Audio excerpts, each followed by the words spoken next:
El soñar no es más que un reduccionismo. Pero lo que hacemos en el laboratorio del sueño también lo es, ¿no? Utilizar la actividad eléctrica cerebral para podernos aproximar, ¿no? Entonces decimos o le explicamos a los pacientes, no, esto es como si le colocáramos a usted unos micrófonos y a ver qué ocurre. Pero en el fondo eso es un absoluto reduccionismo sobre todo lo complejo que representa el dormir y el soñar. Y muchas veces los científicos están o estamos esclavos de las técnicas que utilizamos. O la realidad de lo que vemos por un microscopio es exactamente la misma que la realidad real de lo que hay en todo el portal. Sí. Entonces, con el mundo del sueño y de los sueños es muy complicado. Por ejemplo, ellos trabajan con la interpretación de un sueño o de unos sueños, pero lo hacen cuando la persona está despierta. Y eso ya es un problema. ¿Por qué? Pues porque lo que va a relatar la persona no lo sabe. Puede ser una parte del sueño que queda definitivamente perdida. Claro. Claro. O sea, solamente tenemos una... ¿Y cuando estás anestesiado? ¿Qué puedes soñar? No, ¿eh? Cuando estás anestesiado estás en un sueño muy alterado, muy artificial. De hecho, si realmente sirviera, tú te sentirías descansado después de una anestesia. Y no te sientes precisamente descansado después de una anestesia. Aunque no te despiertes ni un minuto. Algún paciente te viene a la consulta y dice, usted anestésieme para que esta noche pueda dormir. Pero la verdad es que eso sería un error. Porque si anestesiáramos a ese paciente 7 horas o 8 horas, la verdad es que no tendría una buena sensación de descanso al día siguiente.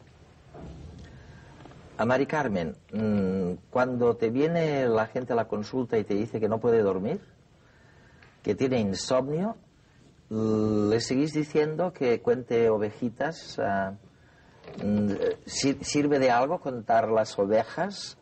O como te dicen también, no pienses en nada y estás allí en la cama, que no puedes más, que no te duermes, y dices la mente en blanco. Oye, estos remedios tradicionales de la abuela, ¿tienen algún sentido o no sirve de nada contar ovejas? Mira, Eduard, los pacientes que se quejan porque no pueden dormir, sí, y que lo que quieren es que les ayuden a dormir y que no se preguntan, que no se interrogan, esos pacientes no llegan a la consulta de un psicoanalista.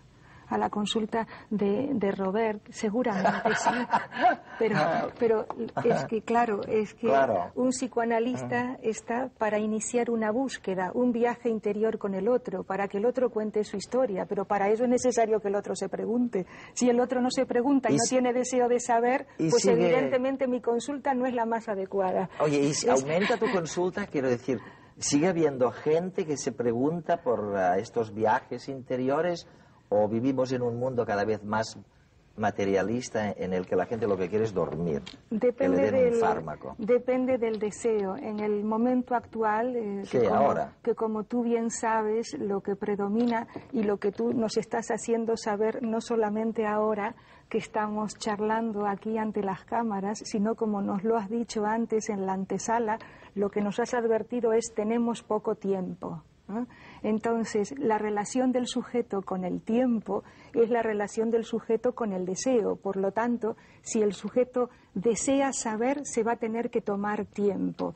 Este momento actual, donde todo va deprisa y la ética narcisista es lo que impera, evidentemente hay poco tiempo para contar ovejitas, para contarle cuentos a los hijos y ayudarles a que se duerman. Hay poco tiempo para muchas cosas, incluso para la sexualidad. O sea, se puede decir no tengo tiempo, pero no tengo prisa, ¿no? Debiéramos andar así, no tenemos tiempo, pero no debiéramos tener nunca prisa.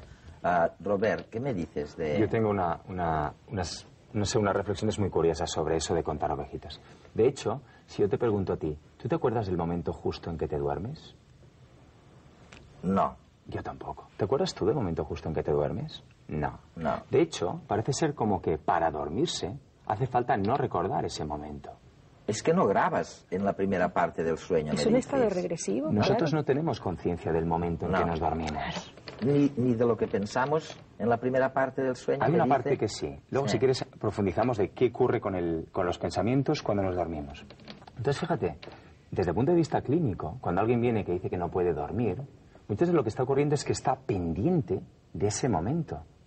Y las estrategias de contar ovejitas o las que quieras, en el fondo lo que quieren es que la persona se despiste. Y se olvide del momento. Claro, se olvide del momento. Más aún, ¿qué hacemos cuando un niño pequeño nos pide, está llorando y no puede dormir? Pues va el padre y le cuenta un cuento. ¿Y cómo son los cuentos infantiles? ¿Cómo son los cuentos infantiles? Son historias de miedo. Los cuentos infantiles son historias de miedo. ¿Cómo se le puede ocurrir a un padre explicarle un cuento de miedo a su hijo que no puede dormir? Pero realmente la tradición nos dice que funcionan. Tú le cuentas el cuento de la Caperucita Roja a un niño antes de dormir y el niño se duerme, aunque sea un cuento de terror. Y se duerme. ¿Por qué? Porque el cuento infantil, a los niños que les encanta las cosas de miedo y las guarrerías, los niños se quedan pendientes de ese cuento de miedo y entonces no están pendientes de si duermen o no pueden dormir. O sea que, ya lo ven, busquen tiempo, busquen cosas de su pensamiento, lean historias, busquen tiempo para leer historias, todo menos buscar el momento en que van a dormir, en el momento en que querrían dormirse, porque entonces seguro que no se duermen. Y bueno, me dice Robert, me dicen los expertos, que sigan contando ovejitas si no les sirven otras cosas.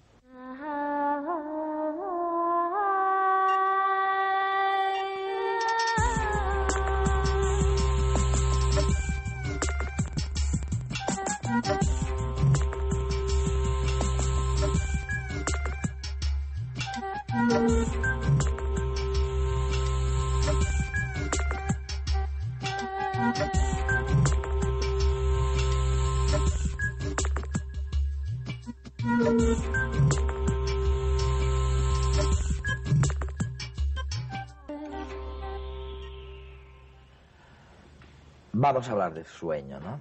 De algo en lo que pasamos 3 años enteros de nuestra vida los pasamos soñando, no durmiendo, literalmente soñando. Y claro, nos cuesta mucho aceptar que sean 3 años absolutamente perdidos, que no sirvan para nada. Robert, eso no nos lo creemos. O sea, fíjate, han mencionado los bebés y algunos estudios neurocientíficos recientes dicen que los bebés llegan a pasar, yo qué sé, una cantidad, 40% de su tiempo soñando. 50. Pues fíjate, peor me lo pones. Y los niños prematuros, que los pobres, fíjate, los sueltan chas de pronto a una nube, vamos, a una tormenta de estímulos, sin que tengan el sistema nervioso preparado para digerirlos, pues estos parece que se pasan hasta más del 80% de su tiempo soñando, ¿no?